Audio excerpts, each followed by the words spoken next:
शिवपुराणातील एक अतिशय भावस्पर्शी आणि दिव्य कथा जाणून घेऊया.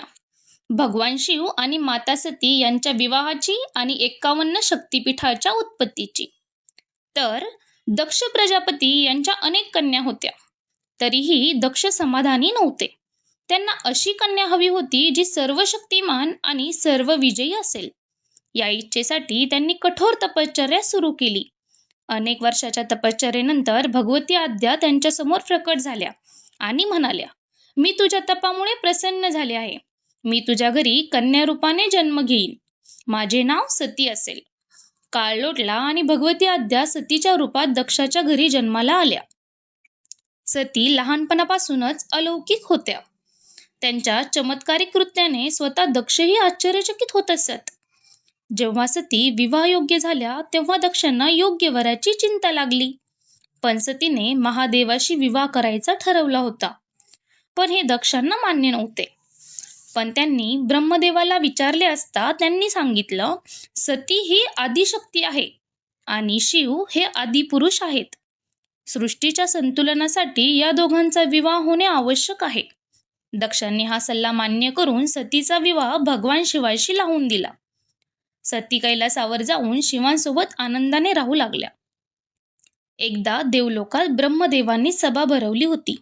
सर्व देव उपस्थित होते. तेव्हा दक्ष सभेत आले. सर्व देव त्यांचा सन्मान म्हणून उभे राहिले. पण भगवान शिव शांत बसून राहिले. त्यांनी दक्षांना नमस्कारही केला नाही. दक्षांना याचा अपमान वाटला आणि त्यांच्या मनात शिवाविषयी राग आणि मत्सर निर्माण झाला. काही काळानंतर दक्षांनी एक भव्य यज्ञ आयोजित केला. सर्व देवांना निमंत्रण पाठवले गेले.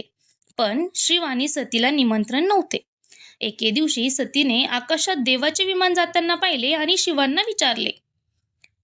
तर शिवाने सांगितलं, तुझ्या आई वडिलांनी मोठा यज्ञ ठेवला आहे.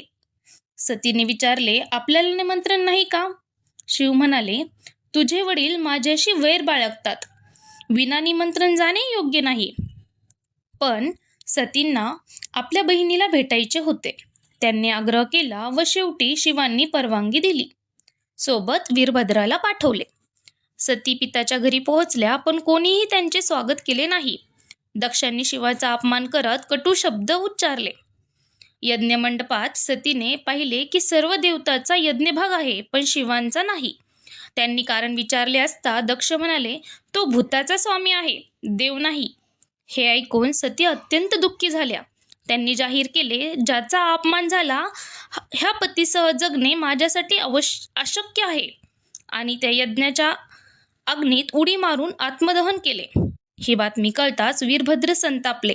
त्यांनी यज्ञाचा विध्वंस केला आणि दक्षाचे मस्तक छाटले. भगवान शिव तेथे आले. सतीचे जळालेले शरीर पाहून ते व्याकुळ झाले. त्यांनी सतीचा देह खांद्यावर घेतला आणि संपूर्ण ब्रह्मांडात विलाप करत फिरू लागले. सृष्टीचे संतुलन बिघडू लागले. तेव्हा भगवान विष्णूंनी सुदर्शन चक्राने सतीच्या देहाचे तुकडे केले. जिथे जिथे सतीचे अवयव पडले तिथे तिथे शक्तिपीठाची स्थापना झाली. असे एकूण 51 शक्तिपीठे निर्माण झाले. आजही या 51 शक्तिपीठांमध्ये देवीची भक्तिभावाने पूजा केली जाते. तुम्हाला माहिती आवडली असेल तर चॅनलला सबस्क्राईब करा.